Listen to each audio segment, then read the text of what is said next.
പ്രിയപ്പെട്ട പ്രേക്ഷകരെ, ഞാൻ രാഗി ഇപ്പോൾ ഇവിടെ ഉള്ളത് രാമപാദം പതിഞ്ഞ മണ്ണിലാണ്. പ്രേക്ഷകർക്കായി നമ്മുടെ അജിത്തേട്ടൻ ആ ദൃശ്യങ്ങൾ പ്രേക്ഷകരിലേക്ക് എത്തിക്കുന്നുണ്ട് അല്ലേ?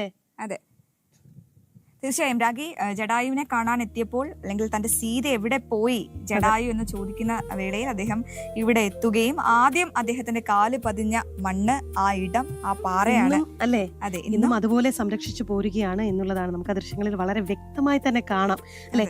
ഇവിടെ എത്തുന്ന ഭക്തർ അവിടെ കാണിക്കയൊക്കെ അർപ്പിച്ചിട്ടുണ്ട് അല്ലെ ശ്രുതി?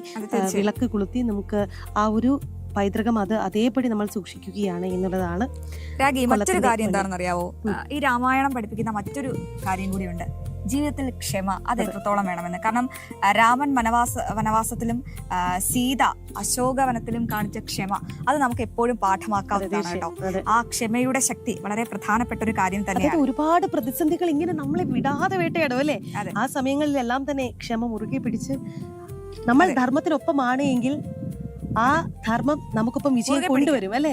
ആ വിജയം കൊണ്ടുവരും എന്നുള്ളത് തന്നെയാണ് രാമായണവും നമ്മെ പഠിപ്പിക്കുന്നത്. ശരി രാഗി, നമ്മൾ ആമുഖത്തിൽ സൂചിപ്പിച്ചിരുന്നു ഈ കർക്കിടക മാസം പഞ്ഞമാസം എന്നാണ് അറിയപ്പെടുന്നത്. പക്ഷെ അതിനെ രാമായണ മാസമാക്കി മാറ്റിയതിൽ ഇവിടുത്തെ ഒരു സംഘടന പ്രധാന പങ്ക് വഹിച്ചിട്ടുണ്ട്, രാഷ്ട്രീയ സ്വയം സേവക സംഘം. അതെ പ്രേക്ഷകരെ, നമുക്കറിയാം ഈ കർക്കിടകം നമ്മുടെ പൈതൃകവുമായി ബന്ധപ്പെട്ടതാണ്, നമ്മുടെ പാരമ്പര്യവുമായി ബന്ധപ്പെട്ടതാണ്, സംസ്കാരവുമായി ബന്ധപ്പെട്ടതാണ്. പക്ഷെ അതിലൊക്കെ ഉപരി ഇത് പഞ്ഞമാസം എന്ന് കരുതി ഒരുപാട് പേർ കർക്കിടകമാണോ, പഞ്ഞമാസമാണല്ലോ, ഇനി അസുഖം വരുന്ന കാലമാണല്ലോ എന്നൊക്കെ പറഞ്ഞുകൊണ്ട് ഒരു വലിയ വിഭാഗം ഈ മാസത്തെ ഒറ്റപ്പെടുത്തിയപ്പോൾ രാമായണം എത്രത്തോളം ജീവിതത്തിൽ നമ്മൾ ഹൃദയസ്ഥമാക്കണമെന്നും, രാമായണം കർക്കിടക മാസത്തിന് മറ്റൊരു നല്ല വശമുണ്ട്, വളരെ വലിയ പോസിറ്റീവായ വശമുണ്ട്. ആ സന്ദേശം നമ്മളിലേക്ക് എല്ലാവരിലേക്കും എത്തിച്ചതിൽ ഏറ്റവും പ്രധാന പങ്ക് വഹിച്ച സംഘമാണ് രാഷ്ട്രീയ സ്വയം സേവക സംഘം. പ്രേക്ഷകരെ, നമ്മുടെ അനഘ ഹർഷൻ ഇതിനെപ്പറ്റി നമ്മൾ പറയുന്നതിനെക്കാട്ടിയും നല്ലത് അനഘ ഹർഷൻ വ്യക്തമായി പഠിച്ച ഒരു റിപ്പോർട്ട് തയ്യാറാക്കിയിട്ടുണ്ട്, അത് കാണാം. ശ്രീരാമ രാമ രാമ ശ്രീരാമചന്ദ്ര ജയ, ശ്രീരാമ രാമ രാമ ശ്രീരാമഭദ്ര ജയ. മലയാളി പഞ്ഞമാസമെന്നും കഷ്ടമാസമെന്നും ഒക്കെ വിശേഷിപ്പിച്ച കർക്കിടകത്തെ രാമായണ മാസമെന്ന് തിരുത്തിയെഴുതിയതിൽ രാഷ്ട്രീയ സ്വയം സേവക സംഘം വഹിച്ച പങ്ക് ചെറുതല്ല.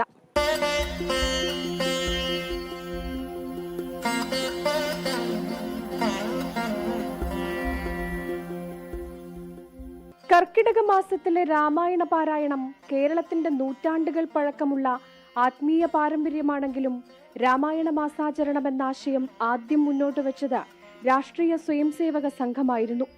കേരളത്തിലെ RSSന്റെ ദൈഷ്ണിക നേതൃത്വം വഹിച്ചിരുന്ന സ്വർഗീയ P പരമേശ്വർജിയും മാധവ്ജിയുമാണ് രാമായണ മാസാചരണം എന്ന ആശയം മുന്നോട്ട് വെച്ചത്. 1982 നടന്ന വിശാല ഹിന്ദു സമ്മേളനത്തിൽ രാമായണ മാസാചരണത്തെക്കുറിച്ചുള്ള ചർച്ചകൾ ആരംഭിച്ചു.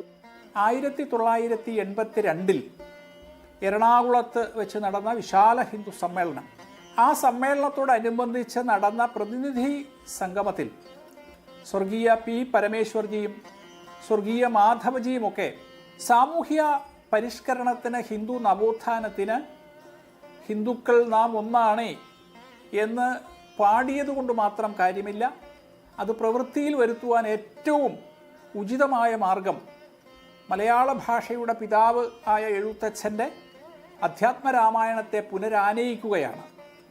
കർക്കിടക മാസത്തിൽ രാമായണ പാരായണം ഉണ്ടായിരുന്നുവെങ്കിലും അത് നാമമാത്രമായി നാമാവശേഷമാകുന്ന തരത്തിലേക്ക് എത്തിപ്പെട്ട ഒരു സാഹചര്യത്തിലാണ് അതിനൊരു സാമൂഹ്യ മാനം കൊടുത്തുകൊണ്ട് രാമായണ മാസമായി കർക്കിടക മാസത്തെ പ്രഖ്യാപിക്കുന്നത്. ഓരോ വർഷം കഴിയും തോറും രാമായണ മാസാചരണം കൂടുതൽ വ്യാപകമായി. രാമബാണം ഭയന്നോടിയ മാരീചൻ പിന്നീട് രാമഭക്തനായ പോലെ ആദ്യം രാമായണ മാസത്തെ എതിർത്തവരും വിമർശിച്ചവരും രാമായണത്തിന്റെ വ്യാഖ്യാതാക്കളാകാൻ തുടങ്ങി.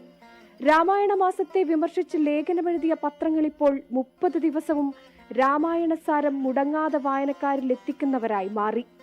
സമൂഹത്തിൽ കാണുന്ന തിന്മകൾക്ക് മൂല്യാധിഷ്ഠിത ജീവിതമെന്ന ഔഷധമാണ് രാമായണത്തിന് നൽകാനുള്ളത്. കാലത്തിന്റെ ആവശ്യങ്ങൾക്കനുസരിച്ച് രാമായണത്തിന്റെ സന്ദേശം ഉൾക്കൊള്ളണമെന്ന വിശാല ഹിന്ദു സമ്മേളനത്തിന്റെ 1982 ആഹ്വാനത്തിന് ഇന്നും പ്രസക്തിയുണ്ട്. ശ്രീരാമ രാമ രാമ സീതാഭിരാമ ജയ ശ്രീരാമ രാമ രാമ ലോകാഭിരാമ ജയ. ജനം, കോഴിക്കോട്.